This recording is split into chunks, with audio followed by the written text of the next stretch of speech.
जय हिंद। इस वाले वीडियो में पढ़ेंगे हम ध्रुव यात्रा कहानी का सारांश, जो कि आपके क्लास 12 के बुक में दिया है।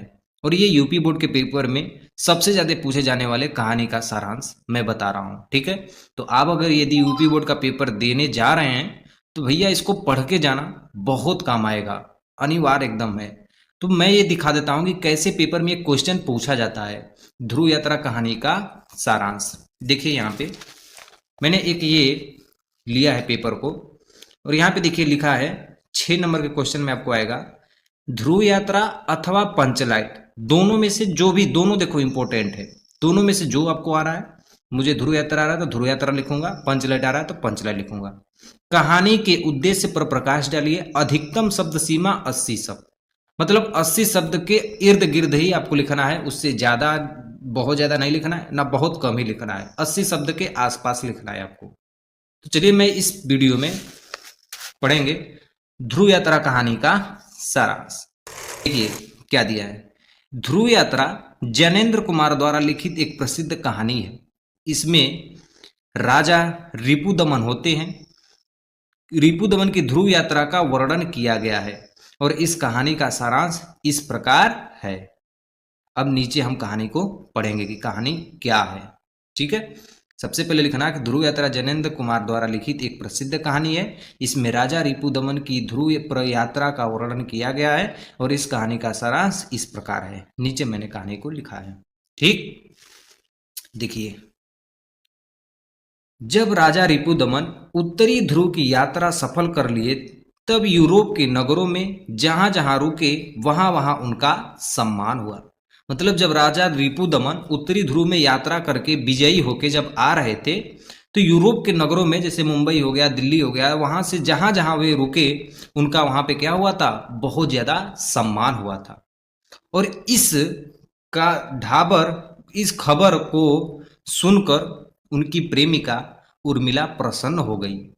उनकी जो प्रेमिका थी उर्मिला, इस खबर को सुन के प्रसन्न हो गई कि हमारे जो प्रेमी हैं वो उत्तरी ध्रुव से जीत कर आ रहे हैं।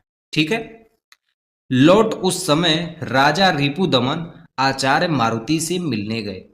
ठीक है, जब वह उत्तरी ध्रुव से जीत हासिल करके वापस आ रहे थे तो वे आचार्य मारुति से मिलने के लिए गए थे, और वहां पर उन दोनों के काफी देर तक बात हुई, और वहां पर राजा रिपुदमन और आचार्य मारुति के बीच में बहुत सारी बातें हुई। ठीक है, कहानी दोस्तों बहुत लंबी है, मैंने इसको एकदम छोटा में करके 80 शब्दों में इसको लिख दिया हूं। ठीक है, ध्यान से देखना। फिर उसके बाद देखो क्या है, ऊपर कर लेता हूं। रिपुदमन विवाह को संबंध मानते थे। रिपुदमन जो थे वो विवाह को संबंध मानते थे, किंतु प्रेम को इग्नोर नहीं करते थे। लेकिन प्रेम से उनका नाता था, लेकिन विवाह से वो संबंध मानते थे और उर्मिला के संग प्रेम करते थे। अभी तक उन्होंने विवाह उर्मिला के संग नहीं किया था। उर्मिला उनकी प्रेमिका थी और उसके बेटे की माँ थी, मतलब उसके बेटे की होने वाली माँ थी। राजा रिपुदमन के बेटे की होने वाली माँ उर्मिला थी, लेकिन अभी तक राजा रिपुदमन ने उर्मिला से शादी नहीं की थी। यह बात उसके अलावा और कोई नहीं जानता है। यह बात राजा रिपुदमन और उर्मिला के अलावा और कोई नहीं जानता है। ठीक है, अब इसके बाद देखो दोस्तों क्या है।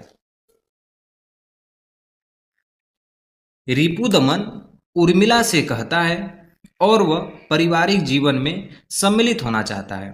रिपुदमन उर्मिला से कहता है कि अब मैं शादी के बंधन में पड़ना चाहता हूं और मैं पारिवारिक जीवन में सम्मिलित होना चाहता हूं, पर उर्मिला इनकार कर देती है। लेकिन उर्मिला इन सब बातों को क्या कर देती है, इनकार कर देती है, और कहती है कि मारुति रिपुदमन को बताती है कि उर्मिला उसकी सगी पुत्री है।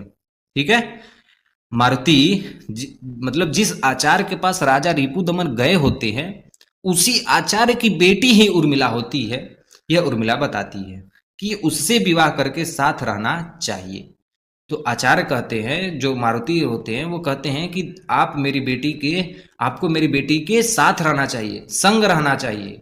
ठीक है, उर्मिला किसी की बात नहीं मानती है उर्मिला किसी की भी बात नहीं मानती है, वो इनकार करने लगती है शादी के लिए और अंततः रिपुदमन दक्षिणी ध्रुव पर जाने के लिए अमेरिका पर चले जाने की मतलब अंततः रिपुदमन दक्षिणी ध्रुव पर जाने के लिए तैयार हो जाते हैं। यहाँ पे भूल गया होगा, तैयार हो जाते हैं, ठीक है। अंततः जब आखिरी वक्त तक उर्मिला बात नहीं मानती है तो रिपुदमन वहां पे जाने के लिए क्या होते हैं, तैयार हो जाते हैं और अमेरिकन पर जाने की बातें। किंतु तीसरे दिन उर्मिला ने अखबार में पढ़ा कि राजा रिपुदमन सवेरे खून से भरे पड़े हैं। अंततः जिस अमेरिका की गाड़ी में बैठकर उनको जाना होता था वह हवाई जहाज ही खत्म हो जाती है, मतलब किसी कारण वह जल जाती है और वहीं पे उनका क्या हो जाता है, मृत्यु हो जाती है। तो जब उर्मिला को ये बात पड़ती है तीसरे दिन तो वे किस चीज में होते हैं, सवेरे खून में भरे पाए गए होते हैं। लास्ट पैराग्राफ देखो दोस्तों, उतना ही लिख दोगे टोटल नंबर आपको मिल जाएगा।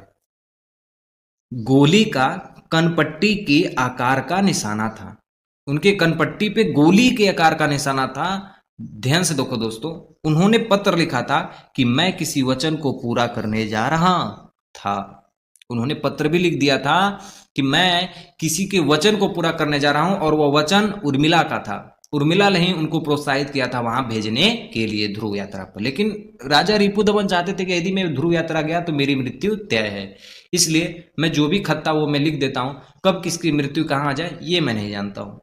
पर ध्रुव पर भी वचन नहीं था, अब भी नहीं बचूंगा, भगवान मेरे प्रिय के अर्थ और उसके आत्मा को रक्षा दे। और वो राजा रिपुदमन कहते हैं कि हे भगवान, जिस पत्र में उन्होंने लिखा था उस पत्र में था कि हे भगवान मेरे प्रिय और के अर्थ मतलब मेरे प्रिय मतलब उर्मिला और उसके अर्थ मतलब उसके बच्चे को और मेरी आत्मा की रक्षा करना।